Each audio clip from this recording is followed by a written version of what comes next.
You need to dump him. Why does she let him treat her like that? I can't believe she's still dating. She's such a Why don't you just I would leave? really like a friend I can't less believe she if got they back let a with guy him. treat them How like dumb. that.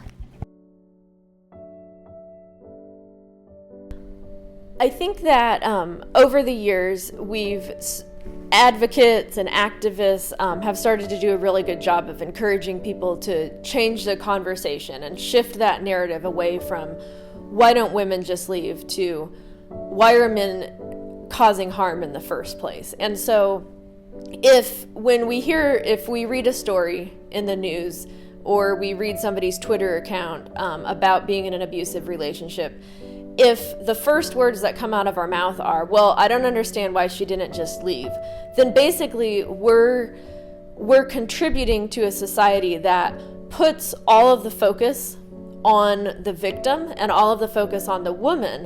And even if maybe we're genuinely confused about why she didn't leave, it's still really important to start to think really critically about why are we focusing so much on the person who is being harmed in this scenario? Why don't we start to think more about, well, why is somebody in the relationship causing harm in the first place? Because if we focus always on the victimized person, what we're doing is we're actually buying into an idea that men's violence against women is normal. Right? We're not really asking the men to stop their behavior. We're putting all of the responsibility onto women. And we're almost assuming that a violent relationship will stop if the woman just leaves.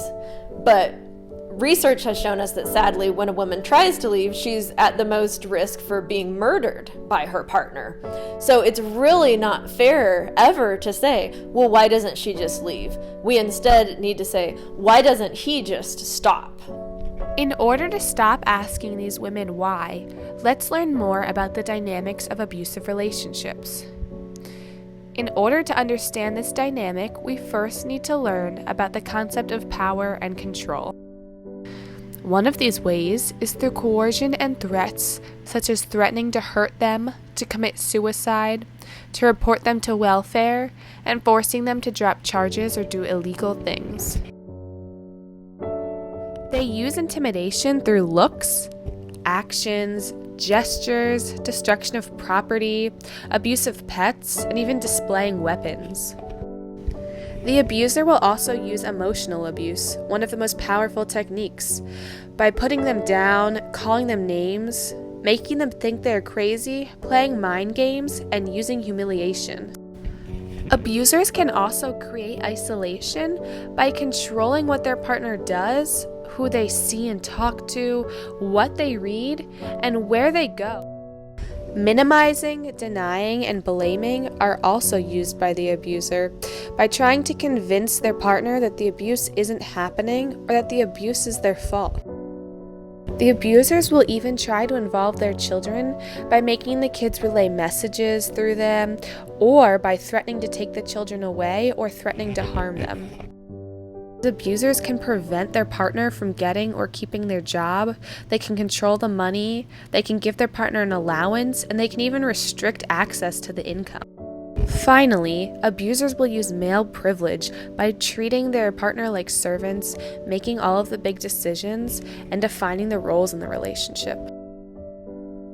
By looking at examples from the #WhyIStayed Twitter movement, we can see firsthand how these methods of power and control can lead to barriers to leaving.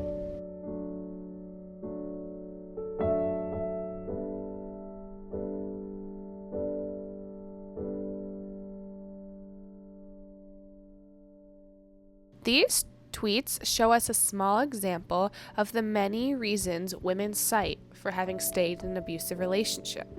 These include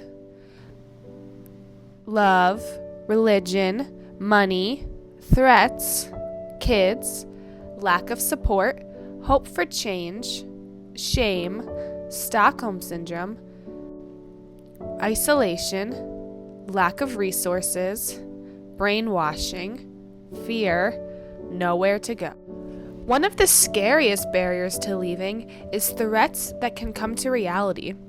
1 in 3 female homicide victims were murdered by a former partner. Finally, we have to remember that besides concrete barriers, there's also the effect that love can have.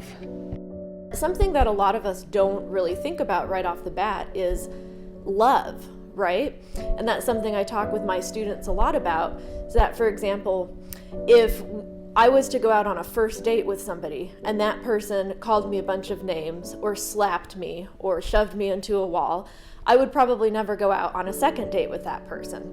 Even if I had sort of low self-esteem, if that person was acting in a way that seemed really scary to me or really disrespectful, I would never get back together with that person. So that's something really important to understand, is that abusive relationships very rarely don't start off with obvious levels of abuse.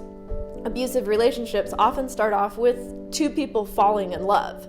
And over time, one of those people starts to exhibit a lot of controlling or unhealthy or abusive behaviors.